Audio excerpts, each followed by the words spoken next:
এই হচ্ছে AGT live 24/7। ये है as it is live 24/7। This is as it is live 24/7। নিগম তৈরি করে নিয়ে বলেছেন বেসরকারি এরিয়ার, ঠিক আছে।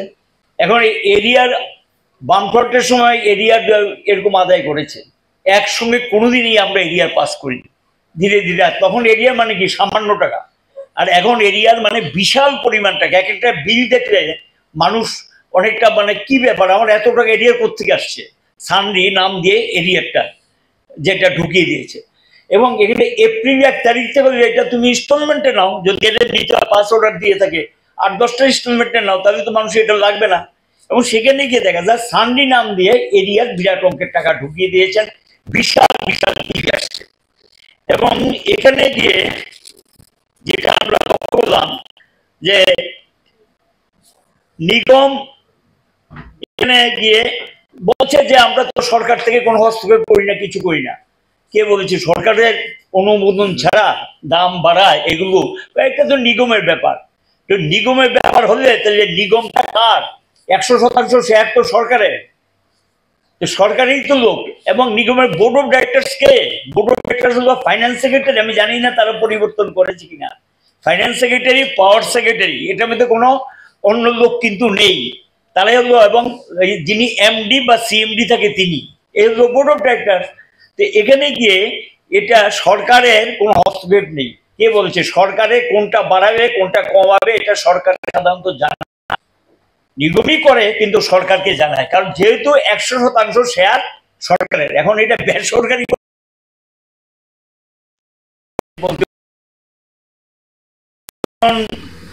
রাজ্য কোনো বিদ্যুৎ আইন সংশোধন করে নাই। আরে কি কারণ? বিদ্যুৎ আইন 2003, এটা তো সেন্ট্রাল অ্যাক্ট, এটা বাদ এবং কেন্দ্রের ক্ষমতা, রাজ্যের যে ক্ষমতা ছিল এটা সবটা কেড়ে নিয়েছে নতুন আইনে।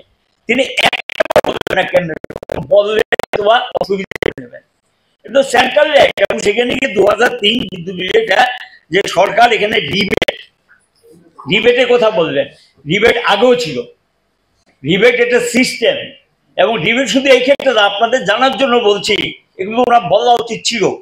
যেমন ধরুন যে বিদ্যুৎটা কিনি আমরা এই পাল্লাটানা, মনার চক বা নর্থ ইস্টের থেকে, এখানে রাইট টাইমে পেমেন্ট করলে কিন্তু রিবেট পাওয়া যায়। এটা রাইট টাইমে পেমেন্ট করলে রিবেট পাওয়া যায়। কিনে যদি আপনি রাইট টাইমে টাকাটা না দেন তাহলে আপনাকে পেনাল্টি দিতে হবে। সেই পেনাল্টিটা কিন্তু পাস অর্ডার হবে কার উপরে? গ্রাহকের উপর, যদি রাইট টাইমে পেমেন্ট না করে। আমার মনে হয় বিশাল অঙ্কের টাকা বিদ্যুৎ কিনে দেয়নি, কারণ এবং এর জন্য পেনাল্টি বহন করতে হচ্ছে। দেনায় এই কোম্পানি অনেকটা মানে কি বলবো, ঘাটটা নুয়ে ফেলেছে। কোম্পানির দালানোর মতো অবস্থা আছে কিনা আমার যথেষ্ট সন্দেহ আছে। এটা তো ছিল না আগে, এরকমটা তো ছিল না। এবং ব্যালেন্স শিট পজিশন ভালো ছিল। একবার গভর্নমেন্টকে ডিভিডেন্ড দিয়েছি আমরা, লভ্যাংশ। আরেকবার তো ইনকাম ট্যাক্স এসে থাবা দিয়ে টাকা নিয়ে গেছে যে তোমরা লভ্যাংশ টাকা দিলে না কেন। পরে আমরা মামলা করেছি, এটা গভর্নমেন্টের অ্যাসেট প্রপার্টি, এখন কোম্পানিতে পরিণত হয়েছে। শেষ পর্যন্ত মামলায় গিয়ে ট্রাইব্যুনালে জিতেছে, কোম্পানি জিতেছে। এই ছিল কোম্পানির অবস্থা। এবং এখানে যে গুগল পেমেন্ট করলে রিবেট পাবে, গুগল পেমেন্ট করতে তো নিষেধ করে না কেউ, গুগল পেমেন্ট করুক। আমরা তো কোনোদিন প্রযুক্তির বিরোধিতা করছি না, এটা আল্লাহর ইচ্ছে। কিন্তু 10 টাকা রিবেট, এতে 10 টাকা কম পাবে, ঠিক আছে। এই 10 টাকাই শেষ কথা, এটা তিনি বোঝানোর চেষ্টা করছেন। এবং ফুয়েল পারচেজ কস্ট অ্যাডজাস্ট করা, এটা নির্ভর করে সরকারের ইচ্ছা অনিচ্ছার উপর, কোম্পানির ইচ্ছা অনিচ্ছার উপরে অ্যাডজাস্ট করা, যেটা সিস্টেম। ট্রান্সমিশন ট্যারিফ বেড়েছে বলছে, হ্যাঁ ট্রান্সমিশন ট্যারিফ সামান্য কিছু বাড়তে পারে, কিন্তু উল্টো দিক থেকে একটা প্রশ্ন উঠছে। আমি এটি এগুলি নিশ্চয়ই জানেন, আপনাদেরও জানার দরকার, কারণ জনসংখ্যা তুলে ধরা উচিত। এই যে পাটনার থেকে যে বঙ্গাইগাঁও লাইনটা, আমরাই ত্রিপুরা প্রথম লড়াই করেছিলাম যে এখানে যে এটা পাওয়ার গ্রিড না, এটা পাওয়ার গ্রিড থাকবে, কিন্তু এটা শেয়ার নর্থ ইস্টের 7টা স্টেটকে দিতে হবে। লড়াই করে আমরা নর্থ ইস্টের 7টা স্টেট ভূমিকা ছিল।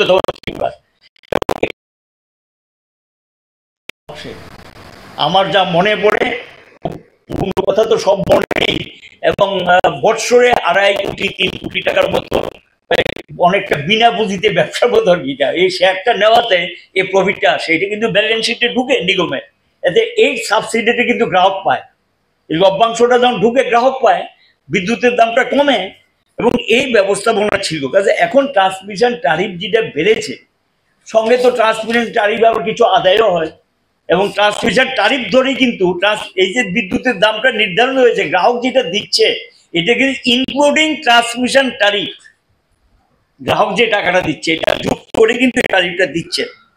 এখন রেগুলেটরি কমিশন সুপ্রিম পাওয়ার, রেগুলেটরি কমিশন সুপ্রিম পাওয়ার আমিও বলছি, কিন্তু রেগুলেটরি কমিশনের কাছে ব্যালেন্স শিটটা সাবমিট করে কে, দাবিটা সাবমিট করে কে, নিগম ব্যালেন্স শিট এবং তার দাবিটা সাবমিট করে, এবং দাবি সাবমিট করার পরে না তারপর তারা এটা বিচার বিশ্লেষণ করে ঠিক করে। এখন সেই দাবিটা করবে না করবে এটা কিন্তু নিগমের ইচ্ছা অনিচ্ছার উপর নির্ভর, এটা ম্যান্ডেটরি না। ব্যালেন্স শিট জমা দেওয়া বাধ্যতামূলক, কিন্তু ট্যারিফ বাড়ানোর যেটা এটা নির্ভর করে দাবির উপর, তাতে লিখিতভাবে দাবি পেশ করতে হবে। এবং বলতে গিয়ে এটা বলেছেন যে এই তো কিছুদিন আগে ট্যারিফ বৃদ্ধির কোনো পিটিশন নেই, 2 জন মাত্র পিটিশনার বলেছেন। একজন বোধহয় আমার মনে হয় নাম বললেননি, জিতেন চৌধুরী।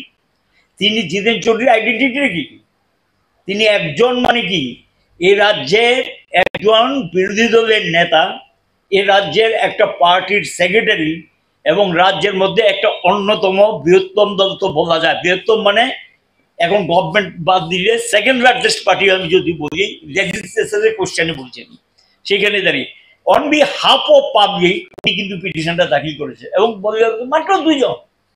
তো 2 জন কে, জিতেন চৌধুরী আইডেন্টিটি কি, নামটা বলিনি যদিও, আমি যেটা বুঝতে, আরেকজন জানি কে আমি ঠিক বলতে পারবো না। এবং এইটা আদায় করলেই তো আর দাম বাড়ানোর কোনো দরকার নেই, এর আমাদের মূল বক্তব্য। এটাই আমরা বলছি, আগেও বলেছি, এখনো বলছি।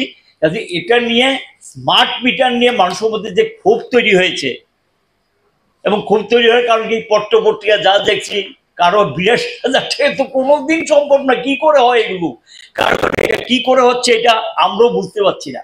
এখন টেকনিক্যাল ম্যানরা যারা, এবং তারা বলতে পারবে যে কি ব্যাপার এটা, আর এটা তো অবিশ্বাস্য, এটা তো বাস্তব।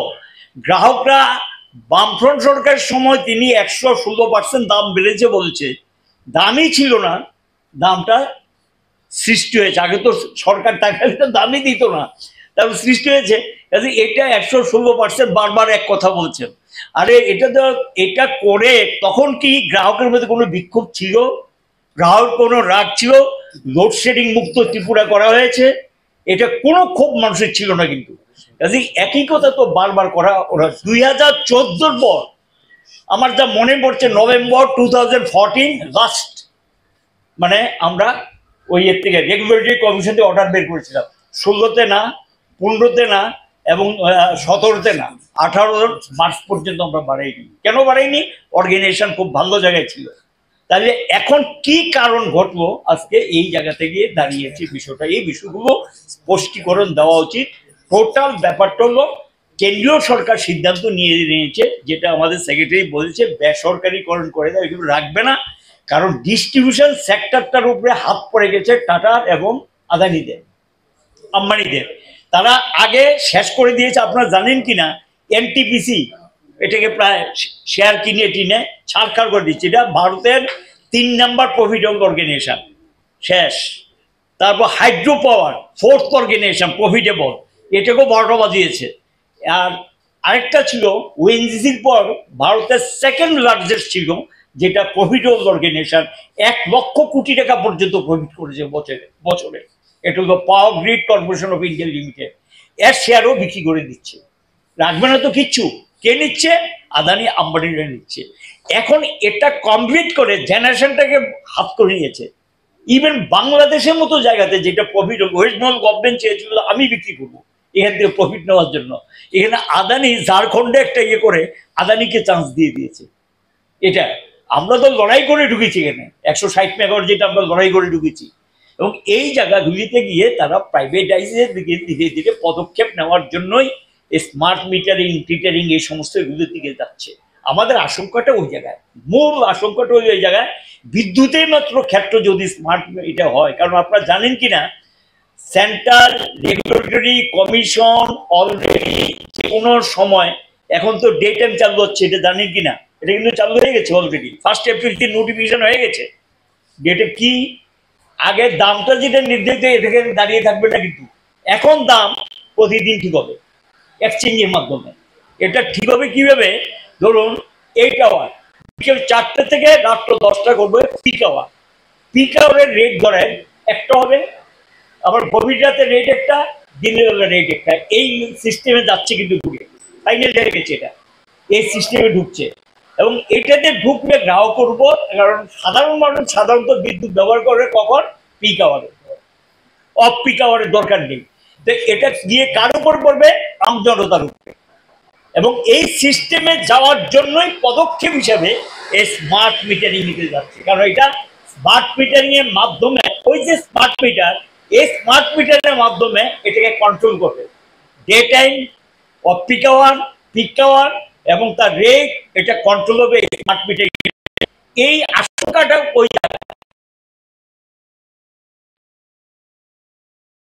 ভবিষ্যতে গ্রাহকদের যে স্বার্থ, এই গ্রাহকদের স্বার্থটা মারাত্মক বিপন্ন হবে, এটা উল্লেখ করে আমরা দৃষ্টিতে নিয়ে এসেছি। আর আমি এখনো বলবো যে বিলিং থ্যাফট, বিরাট পরিমাণ থ্যাফট আছে, এগুলো বন্ধ হোক এবং তাহলে বিদ্যুৎ নিগম একটা ভালো জায়গায় চলে আসতে পারে। এটা গ্রাহকদের উপর নতুন করে, আর এটা আরো পুরা কমে। আর খুব সুকৌশলে কালকে একটা জিনিস বলেছে, আসল কথাটা তো বলেনি। 5% বামফ্রন্টের সময় তো ছিল না, এই যে 5% ডিউটি চার্জ বসিয়েছে, একবারও মুখে বললেন, ওনার রিপোর্টটা শুনেছি, এটা তো বামফ্রন্টের সময় ছিল না। দিল্লির উপর কিন্তু লক্ষ্য করবেন ডিউটি চার্জ, এটা কার? স্টেট গভর্নমেন্ট আপনার পকেট কেটে টাকা নিয়ে যাচ্ছে, এটা নিগম পাবে না। কিন্তু নিগম টাকাটা তুলে স্টেট গভর্নমেন্টের কাছে জমা দিতে হবে। ডিউটি চার্জ কার? স্টেট গভর্নমেন্টের। বামফ্রন্টের সময় তো ডিউটি চার্জ ছিল না 5%। আরেকটা যেটা পকেট কাটার ব্যবস্থা করেছে, আগে ছিল যেটা আপনি 7 দিনের মধ্যে বিলটা পেমেন্ট করলে রিবেট পাবেন, এটাকে কমিয়ে। প্রথমেই যেটা বলবো, সম্ভবত তিনি প্রেস মিটটা করেছেন আমার ধারণা, আমি বলছি, কারণ একটা সিপিএম এর ডাকে একটা বিক্ষোভ ছিল নিগমের সামনে, এবং তখন কিছু বক্তব্য উপস্থাপিত করা হয়েছিল, এবং সারা রাজ্যে মানুষের মধ্যে একটা আন্দোলন তৈরি হয়েছে এবং আন্দোলন চলছে। এটা জবাব দিয়েই করতে গিয়ে কালকে আমি শুনেছি, প্রেস মিটটা শোনার সুযোগ পরে আমি দেখে নিয়েছি। প্রথম যেটা তিনি বলেছেন, গ্যাসের মূল্য বৃদ্ধি। হ্যাঁ, মূল্য বৃদ্ধি হতে পারে, কিন্তু তার জন্য কি ট্যারিফে পিটিশন জমা দিতে হবে? এবং এটা নির্ভর করে একটা সংস্থার আয় ব্যয়ের উপর। তা আমাদের সময় যখন আমরা সরকারে ছিলাম, প্রতি বছরই 3-4 বার গ্যাসের দাম বাড়তো, কিন্তু আমরা তো ট্যারিফ পিটিশন জমা দিইনি, শুধু একবার সামান্য কিছু বাড়িয়েছিলাম। কিন্তু আমি মনে করি না এখনো যে এই গ্যাসের মূল্য বৃদ্ধিকে কেন্দ্র করে এই বাড়ানোর দরকার আছে। সেটা আমি ব্যাখ্যা দেব। ডলার সম্পর্কে যিনি আমাদের পার্টি সেক্রেটারি বলেছেন, এটা নতুন না, ডলার তো পুরনো। তো ডলারের দাম বাড়ছে কমছে, এটাকে গ্রাহক কেন দায়ী? দায়ী তো হলো নরেন্দ্র মোদী সরকার। আমার ভারতবর্ষের টাকার দাম এখন নেই, 86 টাকার ও 87 টাকা, কোন সময় 89 টাকা পর্যন্ত উঠেছে $1 এগেইনস্টে। দায়িত্ব ভারত সরকারের নীতি, এটা দায়ভার গ্রাহক বহন করবে কি? এবং এটা গ্রাহক উপরে চাপিয়ে দেবেন কেন? এটা তো ঠিক না। বিজ্ঞম নিগম তৈরি করে নিয়ে বলেছেন বেসরকারি, মোটেই না, আমরা করতে চাইনি। আর তিনি বলতে গিয়ে বলেছেন এটা নাকি ইউপিএ গভর্নমেন্টের জন্য। 2003 অটল বিহারী বাজপেয়ী প্রধানমন্ত্রী, তিনি বিদ্যুৎ বিল 2003 পেশ করেছেন, হইচই হয়, বামপন্থীরা চরম বিরোধিতা করে। তখন সন্তোষ মনদেবকে চেয়ারম্যান করে একটা কমিটি করে দিয়েছেন, এটা সম্ভবত সাবজেক্ট কমিটি বলতে পার্লামেন্টে, তাই তো? এবং এই কমিটির রিপোর্ট পাওয়ার পর গিয়ে 2003-এ, এবং এই বিজেপি কংগ্রেস দুই দলই সমর্থন করেছে বিলকে, বামপন্থীরা বিরোধিতা করেছে, মানে চরম বিরোধিতা করেছে, আইনটাকে পাশ করিয়ে নিলেন। তখন গিয়ে সরকারি দপ্তর যেগুলো ছিল তাদেরকে বাধ্য করলো যে তোমরা সরকারি দপ্তর রাখতে পারবে না, কোম্পানিতে পরিণত করতে হবে। আমরা রাজি হইনি, অনেক আমার মনে হয় ভারতবর্ষের অনেক পিছিয়ে, আমরা প্রায় সর্বশেষই বলা যায়। আমরা এটাকে বাধ্য হয়েছি 2005-এর 1 জানুয়ারি থেকে আমরা এটাকে কোম্পানিতে পরিণত করছি। তিনি বলেছেন বেসরকারি, নো, এটা 100% সরকারি শেয়ার হোল্ডার, অ্যাসেট প্রপার্টি গভর্নমেন্টের। এটা একটা শেয়ারও সরকারের মানে বেসরকারিতে দেওয়া হয়নি। কাজেই যে বক্তব্য, এ বক্তব্য সঠিক না। দ্বিতীয় যেটা বলেছেন যে তারা 18 মানে 2017-18 অর্থবর্ষ পর তারা সরকারে এসছেন, 21 সাল পর্যন্ত তারা বাড়াননি। দরকার ছিল না তো। বামফ্রন্ট সরকার এমন একটা নিগম তৈরি করে দিয়ে গেছেন যেটা লাভজনক ছিল, আয় ব্যয় প্রায় একটা ভালো জায়গায় ছিল, একটা ফান্ড ছিল। বলতে দ্বিধা নেই, 300 কোটি টাকার উপরে জমাকৃত টাকা ছিল। আমার মনে হয় 2018 পরের থেকে 21 পর্যন্ত এগুলি মোটামুটি যা করার শেষ করে নিয়েছেন বোধ সম্ভবত আর কি, সেটা তারাই বলতে পারবেন। তারপরে গিয়ে তারা বলেছেন যে তারা 22-23 এবং 23-24 গিয়ে দাম বাড়িয়েছেন। প্রশ্নটা হলো দাম বাড়ানোর সম্পর্কে কোথায় কোথায় বলছেন বামফ্রন্ট সরকারের সময় 116%। আমি জানার জন্য আপনাদেরকে বলছি, আগেও বলেছি, যে বিদ্যুৎ সরকার যখন বিদ্যুৎ ব্যবস্থা চালনা করতেন 2005-এর আগে, যখন কোম্পানি হয়নি, তখন তো মানুষ বিদ্যুতের দামই দিতেন না। 10 টাকা, 15 টাকা, 20 টাকা, এটা কোনো মিটার টিটার এগুলি তেমন কোনো বালাই ছিল না। ওই কেউ 15, 20, 25 টাকা দিতেন। সরকার যখন বললো কোম্পানি হওয়ার পর এটা না লাভ না লোকসানে যেতে হবে, তখন গিয়ে এই মিটার ব্যবস্থা, মিটার চালু করা, তারপরে গিয়ে বিলিং করা, টাকা তোলা, এই সমস্ত শুরু হলো। এবং শুরু হওয়ার পর গিয়ে তখন বলছে যে 116% বিদ্যুৎ দাম বাড়ে, এবং কতগুলি প্রেসের রেট, আরে কি কাণ্ড, যার কোনো দামই নেই। এখন এখানে যদি এটা 1 টাকা দাম ধরে তাহলে কত পার্সেন্ট বাড়লো, 2 টাকার দাম ধরলে কত বাড়লো, এবং 2.5 টাকা, 3 টাকা, 4 টাকা। এবং এটা গড় ছিল গিয়ে বামফ্রন্টের সর্বশেষ গড়ে কোথায় আমি বলছি 2018 মার্চ পর্যন্ত 3 টাকা 99 পয়সা এখনো আছে রেকর্ড। এটা অবশ্য কালকে তিনি অস্বীকার করেনি, আমি দেখেছি, খুব কেয়ারফুলি অ্যাভয়েড করে গেছেন, এই নিয়ে কিছু বলেননি। এখন কত গড়? এখন তো গড় আমার যা মনে হয়, আমি হিসাব করে যা দেখেছি, প্রায় 60 টাকা 92। আমি জানি না এই যে পার্সেন্টেজ যেটা বলছে, সে পার্সেন্টেজটা আমি রেগুলেটরি কমিশন হিসেবে ভিত্তিতে বলছি। রেগুলেটরি কমিশন যে পাস অর্ডার দিয়েছে, এটা দেখে যেটা দেখলাম প্রায় 60 টাকা 92 পর্যন্ত, এই 77 পয়সা যুক্ত করে সর্বশেষ যেটা বাড়িয়েছেন এটা যুক্ত করে গিয়ে অ্যাভারেজ হয়ে যায়। কিন্তু আমরা তো ট্যারিফ পিটিশন জমা দিইনি, শুধু একবার সামান্য কিছু বাড়িয়েছিলাম, কিন্তু আমি মনে করি না।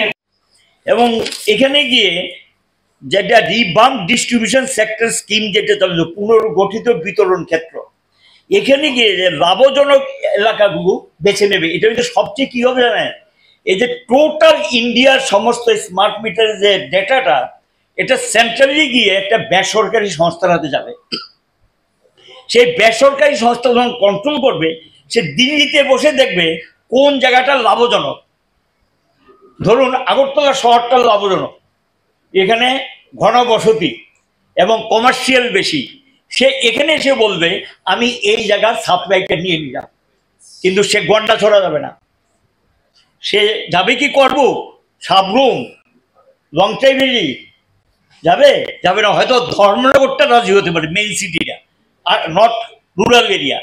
এবং এই জায়গাগুলো বাছাই করে নেওয়ার জন্য বেসরকারি কোম্পানিগুলো ডিস্ট্রিবিউশন সেক্টরে ঢুকবে। কি পদ্ধতিতে? নতুন অর্ডারে বলে দিয়েছে, 2023-এর অর্ডারে বলে দিয়েছে যে এখন তাকে নতুন কোনো সেট আপ লাগবে না। সরকারি যে সেট আপ, ধরুন ত্রিপুরার যে যদি আগরতলা সে বিক্রি করতে আসে, আগরতলার যে সেট আপটা আছে, কার? এটা নিগমের। এই সেট আপটা ব্যবহার করে সে বিক্রি করতে পারবে। তাহলে কি, টাকাটা হলো জনগণের, জনগণের টাকা তৈরি সম্পদ, এটা লাভ থেকে টাকা আদানিরা, তারা ব্যবসা করবে, এখানে এসে এটা করবে। কিন্তু তারা কি গ্রামের দায়িত্ব নেবে? তারা কৃষকের দায়িত্ব নেবে? কোথাও কিন্তু সেই দায়িত্ব নেবে না। তাহলে কি হবে, দেশের একটা বিরাট অংশে মানুষ ভবিষ্যৎ দিনে বিদ্যুৎ পাওয়া থেকে বঞ্চিত হতে পারে। কারণ ডিস্ট্রিবিউশন কোম্পানিগুলো বেসরকারিকরণ করার পরও আমি যতটুকু জানি এখনো 70% সরকারি হাতে। আর যখন ডিস্ট্রিবিউশন কোম্পানিটা লস হয়ে যাবে, এটা দেউলিয়া ঘোষিত হবে, অটোমেটিকলি তখন প্রাইভেট প্লেয়ার ঢুকে যাবে। যেমন আপনাদের কোম্পানি, এই কোম্পানি খবর আপনারা জানেন কিনা তারা প্রকাশ করে না। আমার কাছে যতটুকু খবর বা পাবলিক যারা এগিয়ে নিয়ে ঘাটাঘাটি করে খবর যতটুকু, প্রায় 700 থেকে 800 কোটি টাকার উপরে দেনা। এই দেনা যদি চলতে থাকে, কোম্পানি একটা আছে, বেশি দিন যদি কোনো একটা কোম্পানি লসে রান করে এটা দেউলিয়া হয়ে যায়, এবং কখন কি হবে এটা বলা যায় না। এবং এটা হলো বেসরকারিকরণ করার একটা স্টেপ। কোম্পানিটা যদি দেউলিয়া হয়ে যায়, জেনারেলি তখন বেসরকারিকরণ করার একটা স্টেপ, তখন গিয়ে কোম্পানিটা বিক্রি করে দেবে। বিক্রি করে যেমন 5টা ডিভিশন অটোমেটিকলি দেখেছেন ফ্র্যাঞ্চাইজির নামে তুলে দিয়েছে। ফ্র্যাঞ্চাইজির নামে শেষ পর্যন্ত কৈলাসহরটা তো পালিয়ে গেছে। এবং এখানে জানেন কিনা, যা খবর 100 কোটি টাকার উপর নিগম থেকে বিদ্যুৎ নিয়েছে, এই টাকা পরিশোধ করে নাই, কিন্তু পাবলিক থেকে টাকাটা তুলে নিয়েছে। মামলা হয়েছে, ব্যবস্থা নেওয়া হয়েছে, কি টার্মস এন্ড কন্ডিশনে 5টা ডিভিশন দেওয়া হয়েছে। কেন এর এগেইনস্টে ওয়ারেন্ট হবে না, কেন ব্যবস্থা নেওয়া হবে না, কেন টাকা দেওয়ার ব্যবস্থা নেওয়া হবে না, আমি আপনাদের জানার জন্য বলছি। পাঞ্জাব বিদ্যুৎ নিয়েছিল আমাদের নিগম থেকে, টাকা দেয়নি। আমরা হাইকোর্টে মামলা করে 1.5 কোটি টাকার জন্য মামলা করেছি, মামলা করে সুদ সহ টাকা আদায় করে নিয়ে এসেছি। আমি কোনো কথা বলছি, এটা সিস্টেমটাই, অ্যাক্টের মধ্যে প্রভিশন আছে এটা। কিন্তু তাহলে এখানে কেন কি ব্যবস্থা নিয়েছে পাবলিক তো জানে না, এবং বাকিগুলো কিন্তু একই অবস্থা হবে, এবং বিরাট অঙ্কের টাকা সেখানে এগুলো হচ্ছে। এই কারণে তো কোম্পানি লস, এই কারণে তো দাম বাড়াতে হয়, দাম বাড়ানোর প্রশ্নটা আসে। এবং এই পরিস্থিতির মধ্যে আরো যেটা করবে যে এই ডাটাগুলি সেখানে তারা নিয়ে এখন ইন্টারনেট টোটাল, এটা কিন্তু একটা নেট সিস্টেমে, কালকে একটা মিনিস্টারও বলেছে, আমিও স্বীকার করি, একটা ইন্টারনেট সিস্টেমে যে টোটাল সিস্টেমটা চলে আসবে। কিন্তু এই যে সিস্টেমটা, এটা কোথাও যদি ব্রেকডাউন করে, তাহলে কি দাঁড়াবে অবস্থাটা? এই ব্রেকডাউনটা তুলতে কি সময় নেবে? এটা তো ঠিক। নেটের মধ্যে আরেকটা যেটা সাইবার, আপনার টের পাচ্ছেন তো, ব্যাংকে হয় না এখন প্রচুর পরিমাণ সাইবারের ঘটনা ঘটছে, হ্যাঁ, সাইবার ক্রাইম যেটা আর কি, সাইবার ক্রাইম। এবং সাইবার ক্রাইমের ঘটনা তো ঘটতে পারে নেট সিস্টেমের মধ্যে।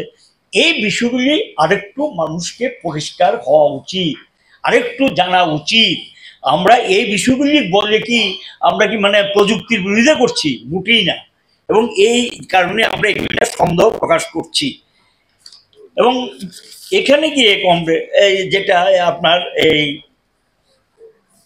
আরো যেটা আমাদের পার্টি সেক্রেটারি বলেছেন, আপনারা জানেন কিনা 500 মেগাওয়াটের মতো বিদ্যুৎ এই ত্রিপুরা নিগমের ছিল।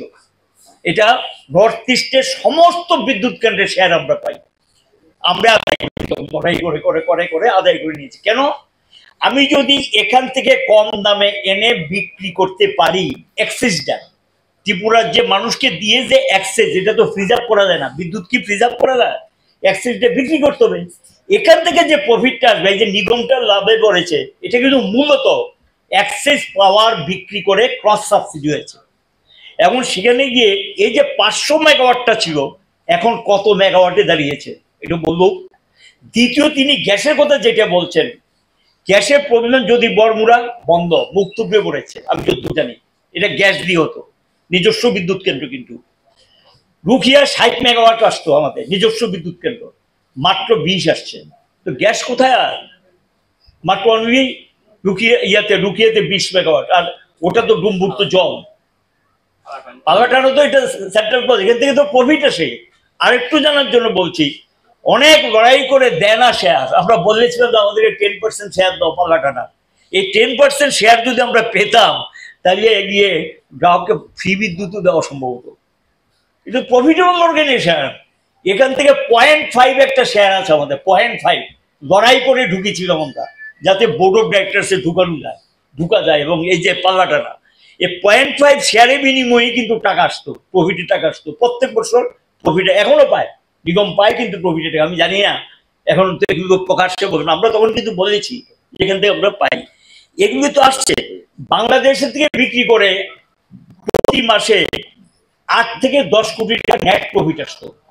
এটা কিন্তু কনজিউমার সাবসিডি হতো, এ দিয়ে কিন্তু গ্রাহককে আমরা রেহাই দিয়েছি। কাজেই এখানে যেটা আর সঙ্গে বকেয়া আদায় স্টেট গভর্নমেন্টের কাছে আছে, সেন্ট্রাল গভর্নমেন্টের আছে, যুক্তির কাছে মাথা নুয়ে বাড়াতে পারেনি, পিছিয়ে গেছেন। পরে অবশ্য কোনো প্রেশার টেশার ছিল কিনা এটা তারা বলতে পারবে, এটা আমার পক্ষে বলা সম্ভব না। পরে দামটা দ্বিতীয় দফায় আবার বাড়িয়ে দিয়েছেন, এটা করেছেন। এবং এখানে মন্ত্রীর বাড়িতে অফিসে বলছেন, আরে মন্ত্রীর বাড়ি অফিস, এই বিল তো সরকার দেয়, এই বিল তো মন্ত্রীর বাড়ি, আমরাও তো মিনিস্টার ছিলাম, আমরা তো বিদ্যুতের বিল দিই নাই, সমস্ত খরচ এটা সরকারি বহন করে মন্ত্রী থাকাকালীন। এটা বারবার ঘুরিয়ে ফিরিয়ে বলছেন মন্ত্রীর বাড়ি, মন্ত্রীর বাড়ি। তো মন্ত্রীর বাড়িতে গিয়ে তো যা খরচ এটা সরকার দিচ্ছে, এটা তো তাদের জনগণের উপর গিয়ে পড়ছে এটা। এবং নিগমের কর্মচারীদের বাড়িতে বসিয়েছেন, এবং বসান, আপত্তি কি আছে এটা, যে তিনি গ্রাহক হিসেবে টাকা পেমেন্ট করবেন। এবং এই জায়গাগুলিতে গিয়ে বলছে যে ডে এহেড মার্কেট। এখন যেটা আগামী দিন আসছে, আমি যেটা বলবো, এই যে কেন বলতে পারেন যে কেন আমরা এটা বিরোধিতা করছি, এবং আমাদের বক্তব্য হলো এটা আমি এখনো বলছি বা আমরা বলছি, বাড়ানোর দরকার নেই। কেন আমি বলছি, কারণ ওনার ট্যারিফ পিটিশনে স্বীকার করে নিয়েছে 16টা শহর আছে ত্রিপুরা রাজ্যে, এই 16টা শহরে, এটা আমার বক্তব্য না কিন্তু নিগমের বক্তব্য আমি বলছি, নিগম যে ট্যারিফ পিটিশন করেছে সেখানে দেখেছে 16টা শহরে 60% নিচে বিল হয়, তাহলে 40% বিলই হয় না, টাকা আদায় হয় না। আর রুরাল এরিয়া, গ্রামীণ এলাকার সম্পর্কে 50% অনেক নিচে, বুঝতে পারছেন? তাহলে আমি যদি 100% বিলিং না করতেও পারি, 80% বিলিং করা যায়, 80% বিলিং করলে কিন্তু এটা প্রফিটেবল অর্গানাইজেশন হয়ে যায়। এবং সেই বিলিং এর এগেইনস্টে যদি টাকাটা আদায় করতে পারি, ট্যারিফ বাড়ানোর কোনো দরকার আছে, কোনো প্রয়োজনীয়তা আছে নাই। দ্বিতীয় যেটা ট্রান্সমিশন লসের কথা বলছে, এটা নির্ভর করে টেকনিক্যাল ফল্ট কত দূর করা যায়। তার জন্য তো প্রচুর সেন্ট্রাল স্কিম আসছে। আমাদের সঙ্গে ওয়ার্ল্ড ব্যাংকের প্রজেক্ট এখনো কাজ শেষ করতে পারি, এটা শেষ করার কথা 2019-এ, এখনো কাজ শেষ করে, যদিও কিছু কিছু উদ্বোধন করছে এখনো, এটা ওয়ার্ল্ড ব্যাংকের প্রজেক্ট। সেখানে গিয়ে এটা করতে পারে, করে না কেন? করলেই তো এখানে কমে যায়, ট্রান্সমিশন লসটা কমে যায়, এবং গ্রাহকের উপর কোনোটা পাস করার কোনো দরকার নেই। এই যে নিগমটা যে প্রফিটে এসছে, এই কাজগুলো করে কিন্তু জায়গাতে। এবং তিনি যখন বিরোধী দলের নেতা ছিলেন, এই বিধানসভায় দাঁড়িয়ে তিনি যেই যুক্তিগুলি দেখিয়েছেন, এগুলি কিন্তু আমি বলেছি, যা যা বলেছেন এই ব্যবস্থা নিন, তাহলে তার বাড়ানোর দরকার নেই।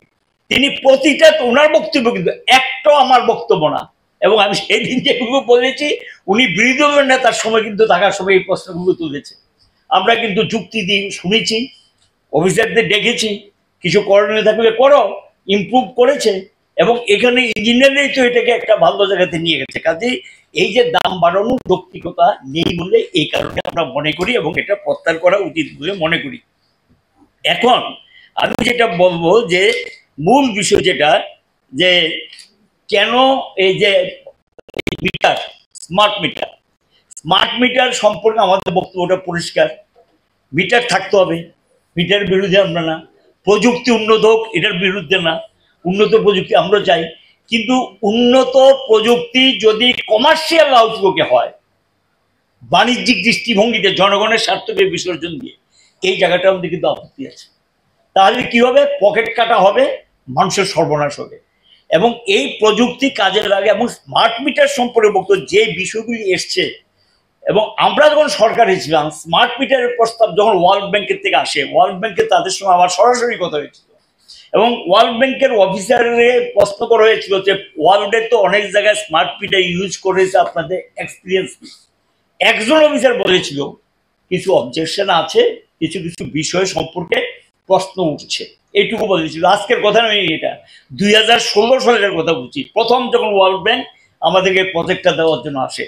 তো এটা কিন্তু ওয়ার্ল্ড ব্যাংকের প্রজেক্ট, এবং সেই অনুযায়ী কিন্তু চান্স নিয়ে নিয়েছে কেন্দ্রীয় সরকার।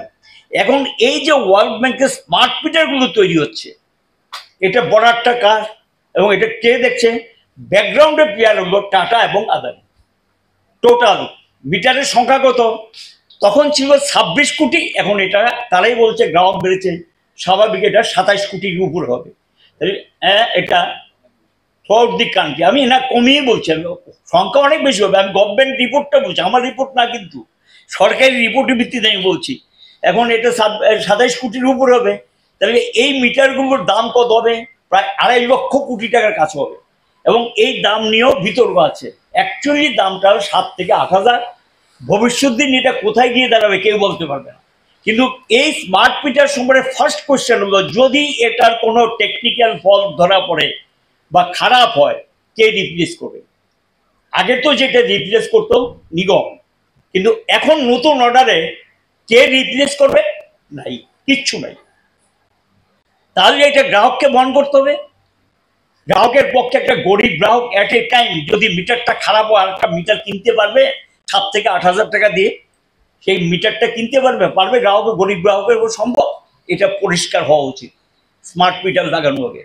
দ্বিতীয় যেটা, এই স্মার্ট মিটারের মধ্যে যেটা লক্ষণীয়, যে এই যে এখন ধরুন সাবসিডি কথাটা বিলে লেখা থাকে, যেটা বামফ্রন্ট সরকার সময় চালু করেছে 40 কোটি টাকা। এখন গিয়ে নতুন এটা যখন আসবে, সাবসিডি এরপরে ডিবিটি সিস্টেম হয়ে যাবে, ডাইরেক্ট ব্যাংকের মাধ্যমে ট্রান্সফার। ওই যে ইয়ের মতো আপনাদের সিলিন্ডার বলেছিল যে কোনো চিন্তা নেই, ভালো টাকা আসবে, আপনারা এটা মেনে নিয়েছে পাবলিক। এখন তো ভালো করেই জানেন কি আসছে কি পাচ্ছে, সাধারণ ভালো করে জানে, এটা গ্যাসের মতো অবস্থা। এখানে গিয়ে সাবসিডির টাকাটা ওই সিস্টেমে গিয়ে স্মার্ট মিটারের মাধ্যমে এই রিডিংটা নিয়ে তারা এটাকে ওইখানে ওই সিস্টেমে যাবে। এটা হলো তাদের ফিউচার প্ল্যান। 89 টাকা পর্যন্ত উঠেছে $1 কিনতে। দায়িত্ব ভারত সরকারের নীতি। তার জন্য কি ট্যারিফে পিটিশন জমা দিতে হবে? এবং এটা